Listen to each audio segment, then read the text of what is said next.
Bon, écoutez, bonjour tout le monde. J'ai le plaisir de vous introduire J.R. Carpenter, qui est à la fois une artiste, une poète de la Nouvelle-Écosse, oui. transplantée maintenant en Angleterre, qui a beaucoup travaillé en fait. Nous on la connaît, mais on la connaît essentiellement au NT2, donc au laboratoire de recherche sur les arts et les textes numériques, simplement parce qu'une bonne partie de l'œuvre de J.R. Carpenter fonctionne en fait par le biais de plateformes hypermédiatiques, et nous avons dans notre base de données toutes ces œuvres, et on a souvent collaboré ensemble au cours des 10 dernières années, parce qu'elle est l'une des dans le cadre, elle n'est plus à Montréal maintenant, mais on s'est rencontrés quand elle habitait à Montréal, où tu as habité pendant quoi, une demi-douzaine d'années au moins? 19 ans. 19 ans à Montréal? Oui. Ah oui, bon. Bon, vous êtes vraiment... Oui, c'est ça. J'aime bien me tromper fondamentalement sur les chiffres. Alors, vous avez compris, juste un peu pour vous expliquer, je pense que J.R. va faire sa conférence en anglais, mais elle comprend très bien le français, donc vous pouvez lui poser des questions en français, et je pense qu'elle essaiera de faire le lien entre les deux langues, soit dans une situation bien canadienne. Oui, anglais, montréalaise. J'ai en fait ici une petite notice, je vais vous la lire, mais je vais aussi faire ce qu'elle fera sûrement par la suite. Juste présenter les premières pages, en fait, c'est comme vous montrer les couvertures de livres là, de gens en disant voici, vous ne pouvez pas lire le titre, mais ça ressemble à ça, si vous aviez juste le livre entre vos mains. Donc certaines des pages, ou alors des pages d'accès de ses œuvres, et vous allez voir que son travail, sans qu'elle le sache, sans qu'elle en fasse, la semaine dernière avec André, on disait il y en a qui font de la géopoétique sans vraiment s'en rendre compte, un peu comme c'était Jourdain qui faisait de la prose sans le savoir. Donc en fait, J.R. Carpenter fait de la géopoétique depuis au moins une quinzaine d'années sans le savoir, à moins qu'elle le sache. De la géopoétique. Non. What's that called? Geopoetics. Geopoetics. Donc un travail d'écriture axé sur une exploration des lieux et une exploration du territoire. Et en fait, si vous êtes intéressé, donc son site s'intitule Lucky Soap et compagnie, donc c'est simplement luckysoap.com, et vous avez accès donc à l'ensemble de ses œuvres hypermédiatiques. Donc vous avez la liste qui est là.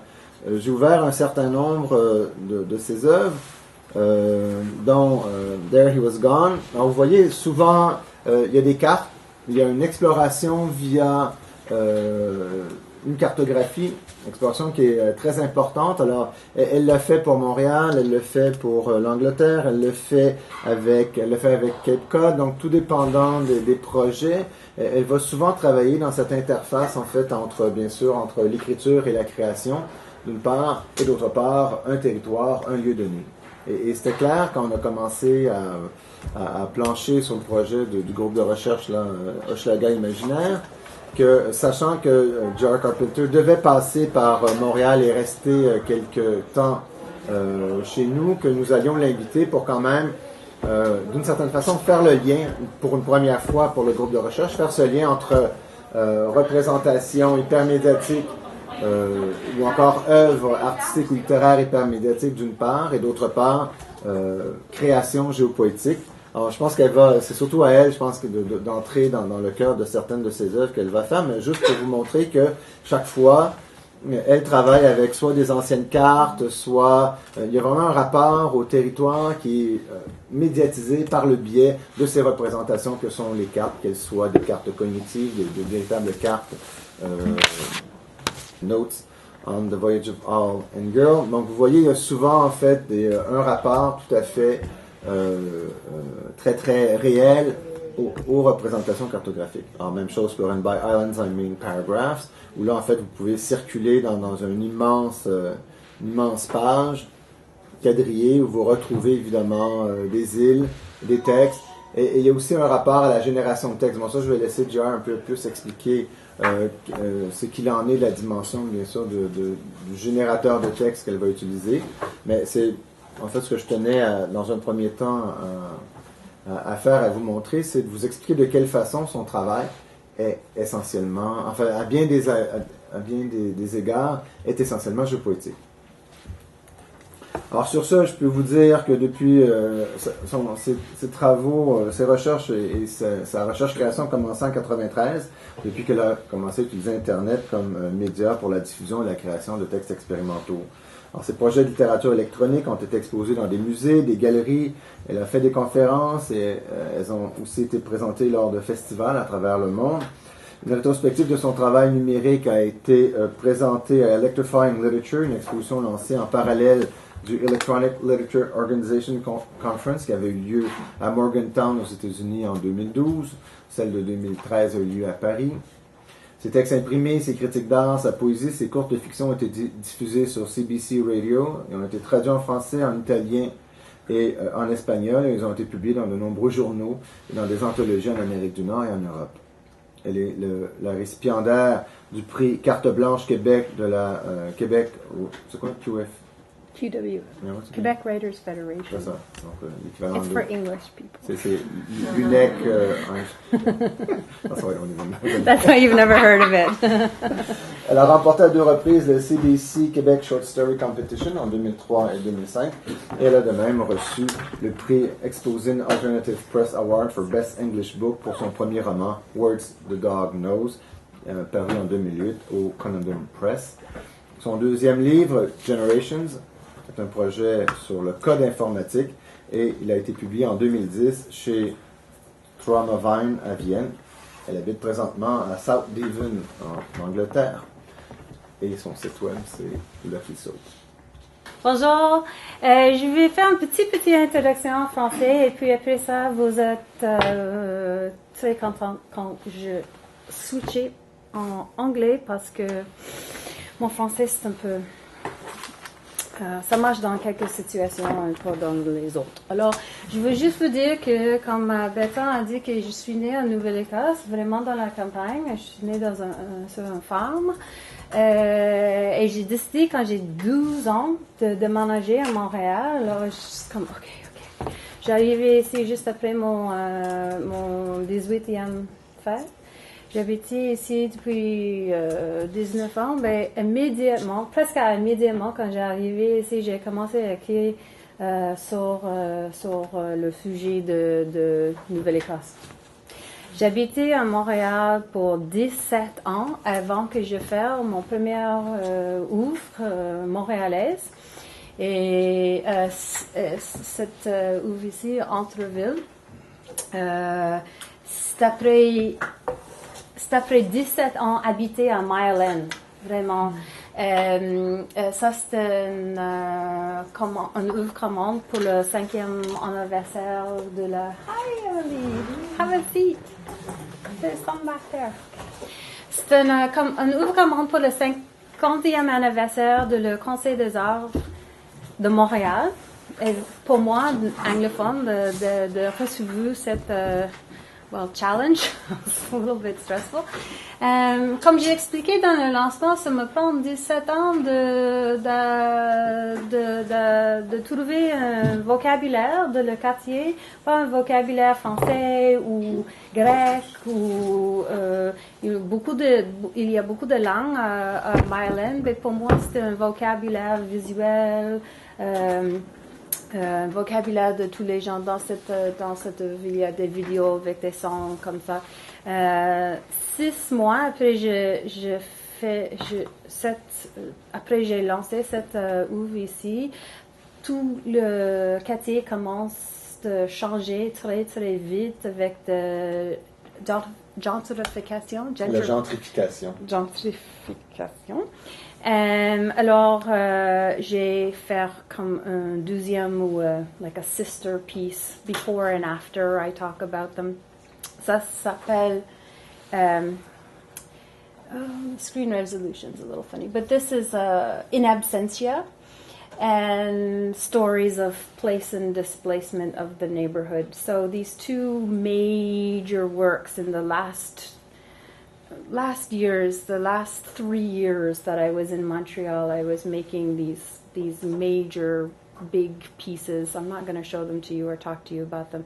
Mais juste pour dire, ça me prend un long temps à habiter à Montréal avant que je peux commencer à parler dans cette vocabulaire, dans cette vernaculaire. Et quand le quartier commence à changer vite, ça arrive que I was evicted from this neighborhood, and a lot of things changed, and I wound up going to England. And so in many ways, starting all over again, of finding a vocabulary in a new place. But I must say that where I live in rural southwest England is actually very similar to Nova Scotia in ways that are confusing to me. That's just a bit of the historical context. The work that I'm going to present to you now is part of a chapter of my PhD thesis, which I am doing. I don't know if we have this here so much yet, but it's a practice-led research degree. So it's short. There's no taught component to the PhD. It's all research. So I'm making work, and I'm writing about the work. Writing about the work, putting it in a critical context, and also using it to build a conceptual framework toward a new thing. So I'm going to move back and forth between PowerPoint and web, and hope it doesn't mess up too much. So this work is I'm talking about a practice-led research outcome. This is an exhibition that the Broadside of a Yarn was exhibited in Edinburgh in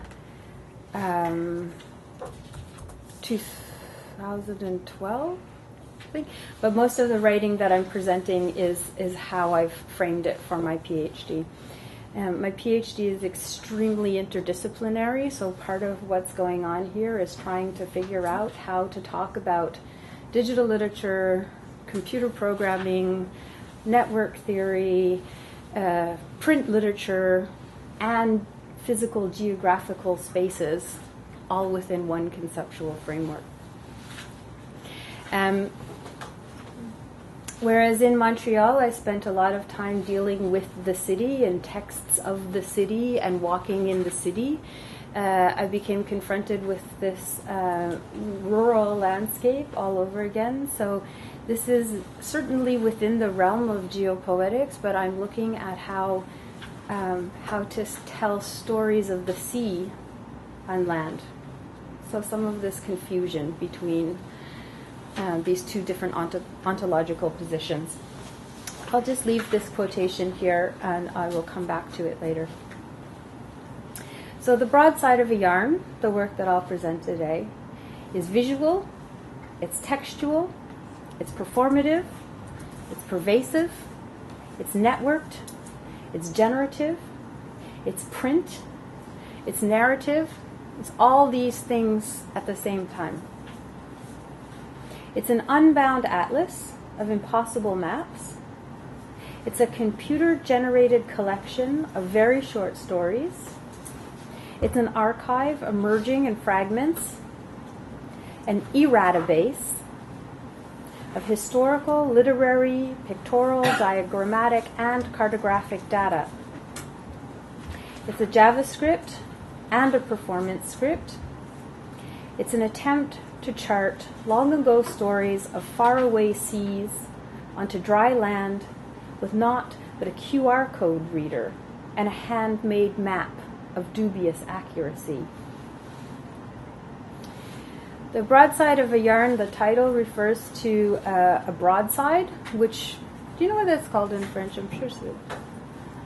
Well, what sense of a broadside? Is there a salve? So there's a lot of different senses of this word, but this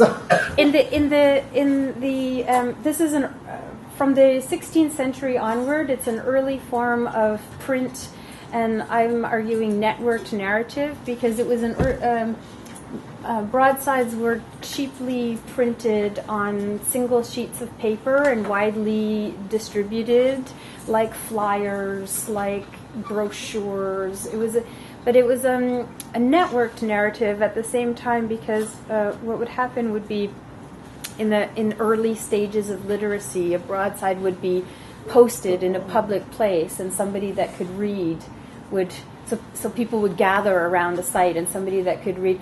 So there are broadside ballads, which were songs, the chanson kind of, and it exists in a lot of different cultures.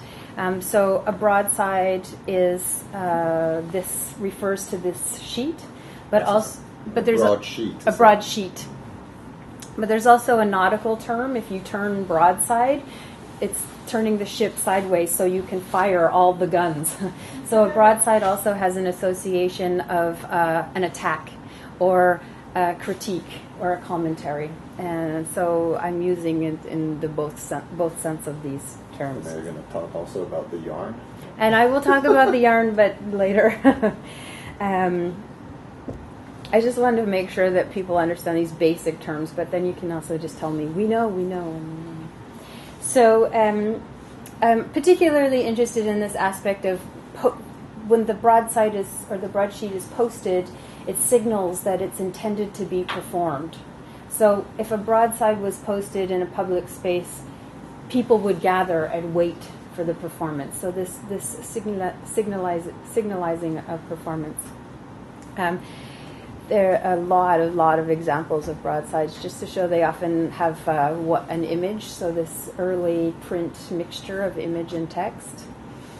At In Space Gallery in Edinburgh, the broadside of a yarn was posted as a discontinuous print map. This is a light box. This piece is impossible to photograph because of the reflection.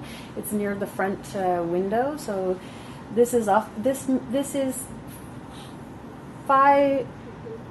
3 meters by 8 meters. So it's actually a very thing. And the squares are about this big. And you'll see here on the side, these were free to give away, and I will talk about them later. But that's this. This is an actual broadside sheet that can be given away. So just to give you a contextual aspect of how this looks.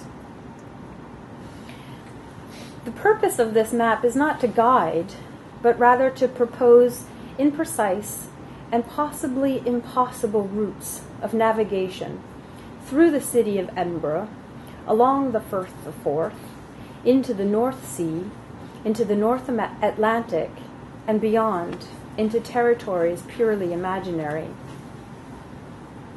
This map was created through an engagement with the situationist practice of dérive. Mackenzie Ward ascribes a suggestion of liquid movement to the word dérive.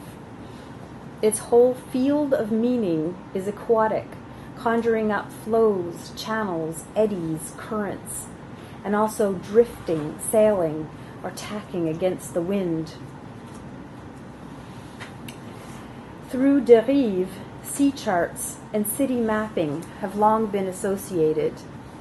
This is a truly terrible image, and this is the only better one I can find, of an early letterist map from 1954, and this is the Paris Metro map with images of coastline and archipelago maps inserted in between. So this early confusion between the city mapping and mapping of coastal and watery territories. It's an inspiration.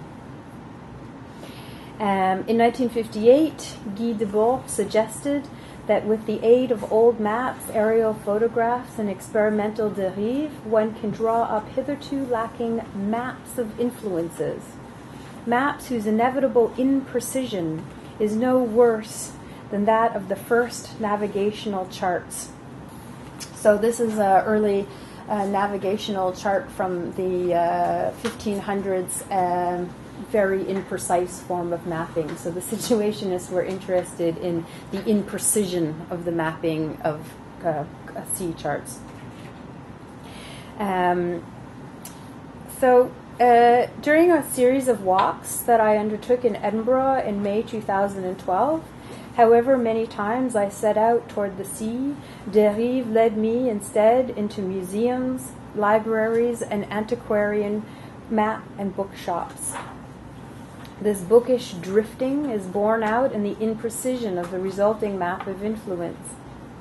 My own photographs mingle with details of old maps, city plans, pamphlets, navigational charts, coastal pilots, guidebooks, and other printed ephemera gleaned from intermingled map, chart, reading, walking, drifting, wandering. Like the printed broadsides of old, the public posting of the broadside of a yarn signifies that it is intended to be performed. Embedded within the cartographic space of the printed map are 13 QR codes, which link to computer-generated narrative dialogues intended to serve as scripts for live polyvocal performances.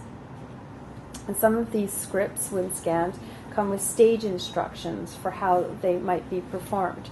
So this is one of the map squares, and the QR code there, this is a larger version, it links to a generator which produces a performance script composed of lines of dialogue from Joseph Conrad's novella, The Secret Sharer.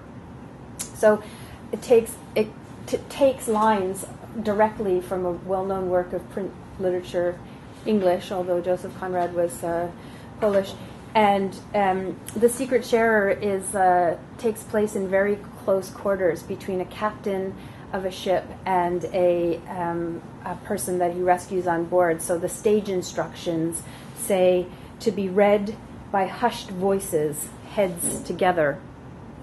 And I can show you. Well, I'll have to make a new one. So the dialogue looks like this, and it looks like this on the phone as well, and it's constantly changing. So there's a performance script version of this where the two performers use their phones and they stand very close together trying to read this script that's constantly changing in front of them.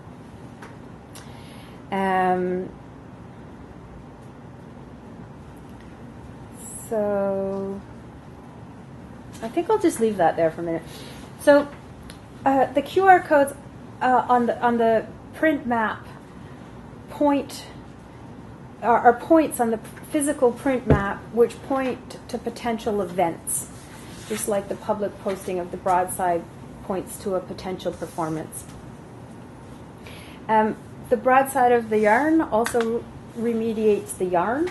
So in English, this term refers to a sailor's yarn, which is a long unraveling story, same like dans le tricateur. So it's from the 1800s, and it's an expression denoting the telling of long stories of incredible happenings while engaged in such sedentary work as yarn or rope twisting, net or sail mending, or simply waiting for orders or wind or tide.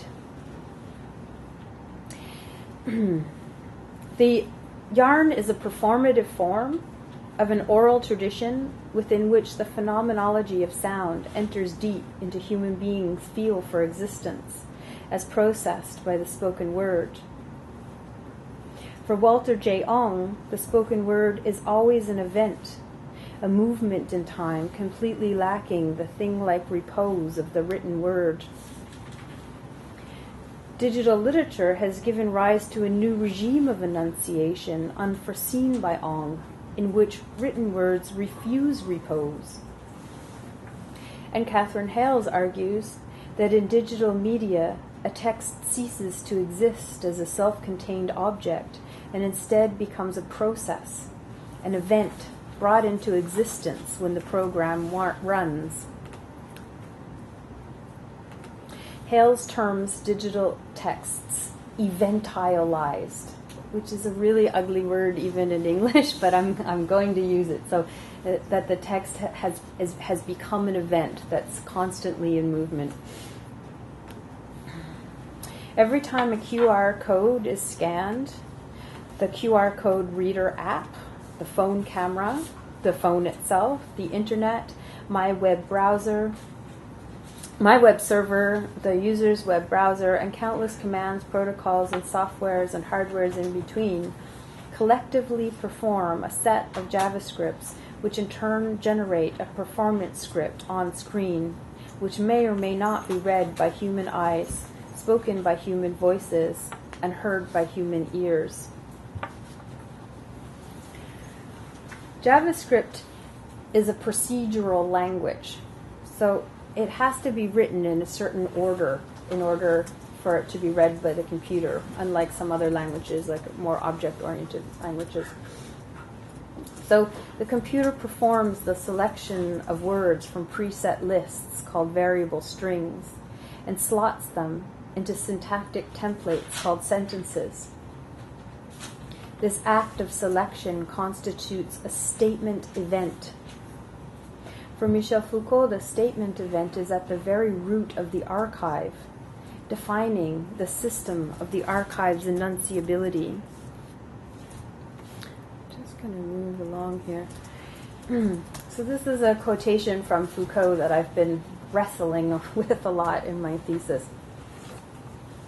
Between the language that defines the system of constructing possible sentences and the corpus that passively collects the words that are spoken, the archive defines a practice that causes a multiplicity of statements to emerge as regular events, as things to be dealt with and manipulated. It reveals the rules of a practice that enables statements both to survive and to undergo regular modification. It is the general system of the formation and transformation of statements. So for me, this description of the archive is what's happening with a computer-generated text. So if we take the language that defines the system to be JavaScript, and the corpus to be the content of all of the variable strings in a JavaScript, then the digital text component of the broadside of a yarn could be understood as both an archive of potential performances and as a system for enacting them. The print map serves as an interface through which these potential events are eventialized. This work sits on an axis between langue et parole, between what is said and what is done, between what Deleuze and Guattari term machinic assemblages and assemblages of collective enunciation. This is another map square from Broadside of a Yarn, and in this map square we have a collage of a number of different layers of cartographic information. The overlapping of these layers renders them incoherent. As Alexander Galloway states, coherence and incoherence compose a sort of continuum. An incoherent aesthetic is one that tends to unravel neat masses into their unkept and incontinent elements. In this incoherent space, the place names on one cartographic layer become the place names in all the other layers, and the weather conditions here have to apply to the weather conditions there, and so on. So the QR code down here, embedded in this map square, links to a web page which in turn presents an incoherent narrative dialogue. So it looks like this. I'm going to show you.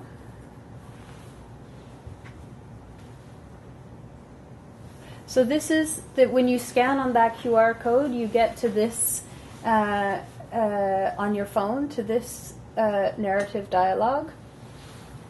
But what I want to show you is the source code.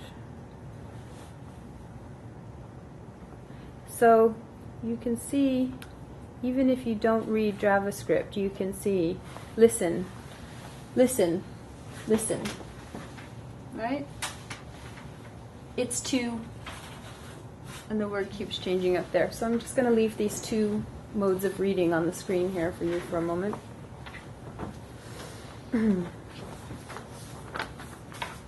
So this is the general system of the formation and transformation of statements in Foucault's terms. It seems coherent even to a reader unfamiliar with JavaScript, until we consider the unknown quantity, the corpus. What words does the variable weather collect? So here we have all of the words for weather are listed here. It's very difficult to show you, but it's not all the weather in the world. It's only some of the weather that I've selected: breezes, fog, freezing, rain, gales, gusts, hail, haze, mist, rain, shadows, sun, thunderstorms, wind. Foucault states that the archive cannot be described in its totality. It emerges in fragments and regions. And what of place? Here we have the variable place. And in this case, the variable place is showing places from the print map. So in this web-based iteration of this work, I went on to use that computer-generated narrative dialogue to create a standalone web-based iteration. And the variable place takes places from this map and puts them into this variable string here. And Foucault states that the archive maps the places where it speaks, illuminates, if only in an oblique way, that enunciative field of which it itself is a part. In this web version, this incoherent cartographic terrain is interrupted by these two horizontally scrolling lines of poetic texts. And although it's a little bit cut off here at the bottom, live feed of a weather report. So this is calling in live data from Environment Canada, or whatever the Stephen Harper government has changed that agency to now. So you mean the text in white and gray? Now this text down here is le 22 décembre, storm warning in effect, Funk Island Bank, issued 10 a.m. 22 September, which is today's date, because, you know, if there's anything you need to know in real time, it's the weather report and the coastal condition. So here we see the space and time of liquid movement evoked by the word dérive, borne out in a machinic assemblage. As the assembler of this assemblage, I'm instigating rather than writing this text. As this text performs, the connections it establishes and then dissolves prompt me to pose questions I'm not at all sure that I know the answers to. How do we piece together a story like this one? A mystery. The title offers more questions than answers. The title is There He Was Gone. It's a bit cut off. But where has he gone? Who is he? Where is he? How is the sentence even possible? There he was, not there, as if he is in two places and in no place both at once, the once of once upon a time. This story has to do with time. This story has to do with place. We take time to look around the story space. What do we see? A corner of a map, an abstraction of a place, too detailed to place, unless the places it names are already familiar. Is this a local story then? For locals? Between locals? If we do not know the answer to this question, then we are not local. We seem to have stumbled upon an ongoing conversation. Listen. A dialogue of sorts. It's too late. An argument even. One interlocutor instigates. Don't you see something? The other obfuscates. It's only the April haze over the swell. All that's not said between these two hangs in a heavy mist. Tell me then, when was he lost? A litany of place names follows. No answers, more questions. Wait, listen. This story keeps shifting. Slow scrolling lines of poem roll in. Set sail on homesick ship shape house wreck. What help is a poem to anyone? We sift through the fine print searching for clues. Weather conditions for today's date. Is the disappearance hinted at in the title a recent one? There he was, gone. Wherever he was, wherever he went, this story springs from his absence. The machinic assemblage which performs There He Was Gone on screen also forms the basis of an assemblage of collective enunciation, a script for live polyvocal performance. I've performed this a number of times in a number of different contexts with 4 voices. In an article called Dramaturgy and the Digital, Barbara Bridger writes about her own experience of performing within this assemblage in terms of a dramaturgical engagement with process. She writes, "And there he was gone, the programmed variables operated in the moment of performance. We read our text from computer screens. It passed between the performers in a loosely preordained pattern. But the variables also caused the text to shift as we read. This fused the reading and the speaking in almost simultaneous operation." So imagine that, 2 people are trying to read this text from 2 different screens. They're seeing 2 different texts because, it's generated. They're always seeing something different. So even as they're trying to read, the text is changing before they can get their mouth about it. In the event, these written words which refuse repose become the textual impetus for an utterance which perpetually evokes, but can never quite enunciate the circumstances surrounding a recent traumatic event, a death, a body, a loss at sea. As the French poet Derrida writes, "Between the too warm flesh of the literal event and the cold skin of the concept runs meaning."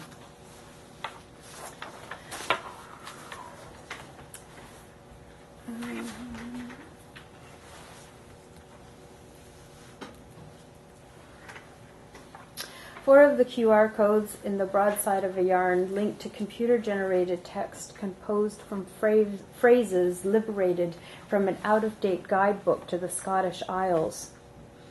These textual islands went on to form the basis of another standalone web-based work called And by Islands, I Mean Paragraphs. And so, for example, this text is composed from this guidebook. So I went through the entire guidebook and collected all of the sentences pertaining to weather in this sentence, and then all of the sentences pertaining to roads and walking, or something like that. Weather, roads, walking. Yeah. So this island will always be about weather and roads and islands, but it's made from texts pertaining to all of the Scottish Isles.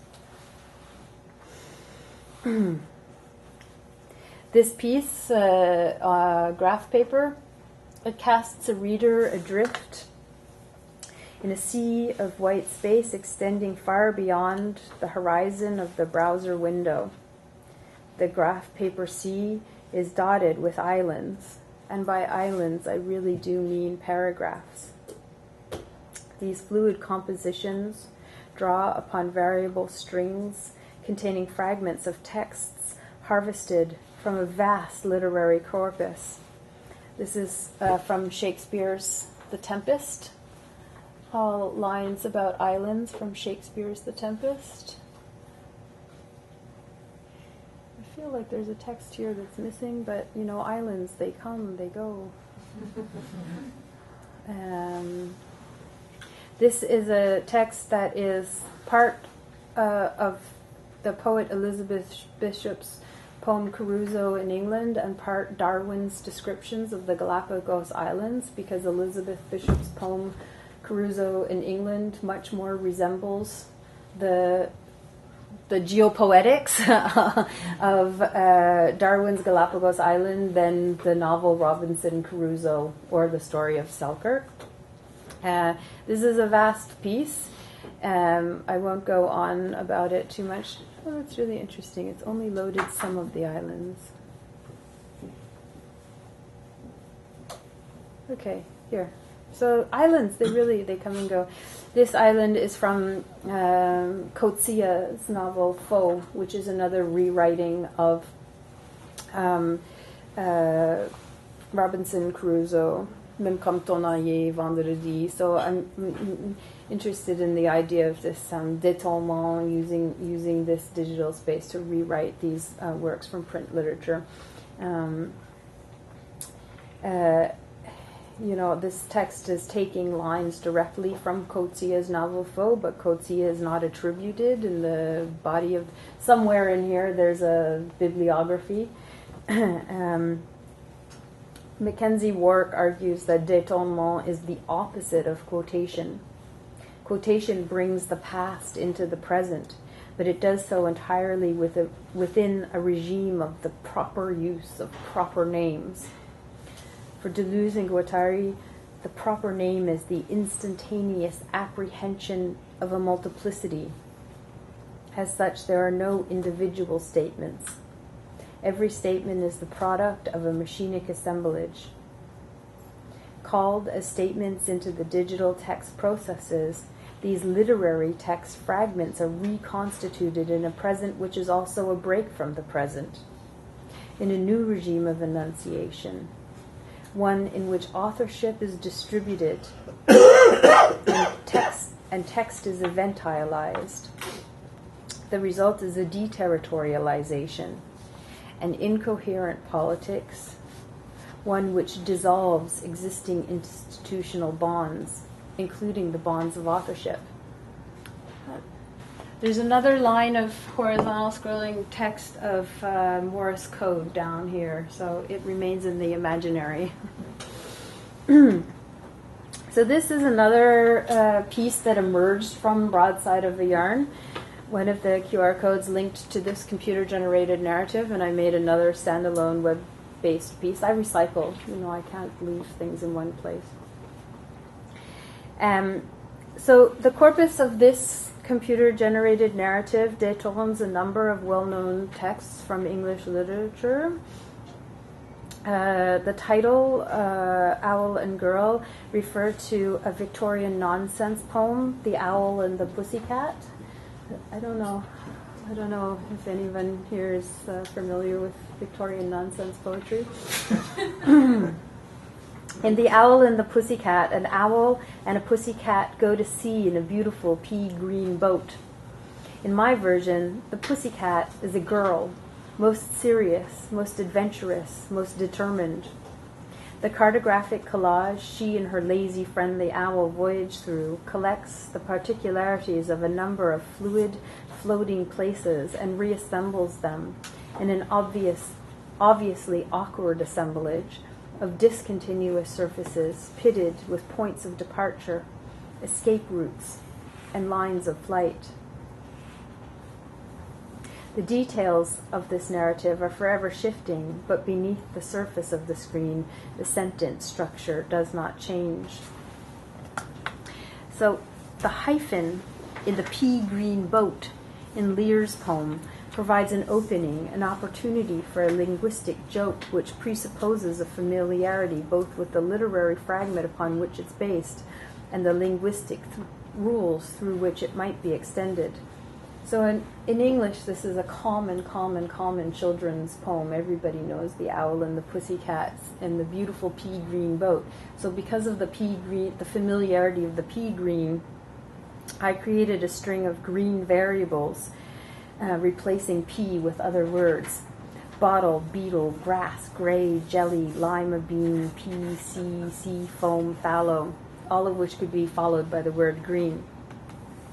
I later added alligator, apple, collard, grasshopper, Kelly, olive, thumb. I added more green words because I can, because assemblages are in constant variation. This is a digital text. I could change it tomorrow and you won't have seen that it'll be a different text than today.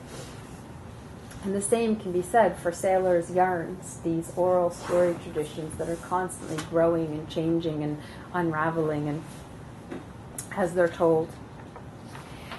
My stated intention when I applied for the commission of creating this work was to use the oral storytelling tradition of the yarn, the printed broadside and map, the digital network, and the walkable city in concert to construct a temporary digital community connected through a performative, pervasive, networked narrative. Through the process of composition, my focus shifted away from the temptation to lure people on walks through a city tagged with links to stories of the sea, and toward a desire to compel people to collectively speak shifting sea stories on land. Perhaps this shift is an ontological one, land and sea being two separate states of being. In Cape Cod, from the quotation I was showing earlier, which Champlain called Cap Blanche, and so we're already talking about a place that had been previously named in French and then was renamed in English, as most of this coastline was. Henry David Thoreau wrote a book about Cape Cod in which he says, "All that is told of the sea has a fabulous sound to an inhabitant of land." In another book called The Leveling Sea, Philip Marsden argues that sea terms cannot be translated onto land. It cannot be translated into land language. He writes, "Every strange force the sea exerts, every tackle snapping, deck swamping, broaching, pooping, pitch pooling, and sinking." I mean, even in English, these are strange terms that they're very familiar to sailors, but we inhabitants of land would not know what they mean. Every sinking, every lone drowning booms out the same warning: you should not be out here. Here again, the hyphen provides an opening. Between the tackle and the snapping roars the wind. Between the deck and the swamping towers the wave. On land, the body moves through stillness. At sea, everything moves. Robert McFarlane articulates this difference in terms of the types of documents that these two types of movement produce. He writes, "On maps of mountainous terrain, there are warnings. The hatchers showing cliffs, the bunch contours indicating steep ground and fall lines. But most sea features are volatile, temporary functions of wind, tide, and current. There's no way of reliably charting them. No wonder then that sailors' yarns resist the fixity of print. They are too volatile. They are too temporary. Functions of voice, of breath. They are events, processes. They are sound. They move. Through the act of listening, the still body centers them." In part to extend the life of the broadside of a yarn beyond the remediating the social exhibition in Edinburgh, and in part to further the remediation of the broadside as a form, I created this A3 paper-sized subset of the gallery map containing imagery and QR codes from some, but not all, of the gallery map squares. I have some with me here. I can pass this around, and I have some more. This was handed out freely during the exhibition, and it continues to circulate in gift economies. I put some in the NT2 office. Also through postal networks. There were some on exhibit at Monasteraki here in Montreal yesterday. So the Broadside of Yarn is performed in many, many, many ways, as a digital piece, as a live performance, as a gift exchange, on screen and on stage. All of the elements of this assemblage are continuously remediating across a continuum of forms through a spectrum of devices, from printed map to digital network, from JavaScript to printed performance script, from the gallery space to the stage, from mobile phone to standalone web-based work, from the eye to the embodied voice to the ear. Each gifting of the Broadside map, each unfolding, each demonstration, each QR code scanned, each URL located, each page loaded, each JavaScript file executed, each computer-generated narrative dialogue read, each gesture, each act, each utterance prompted by this Broadside constitutes an event. And as is the case with all assemblages, this work remains fluid and is by no means finished. But this talk is. Thank you very much.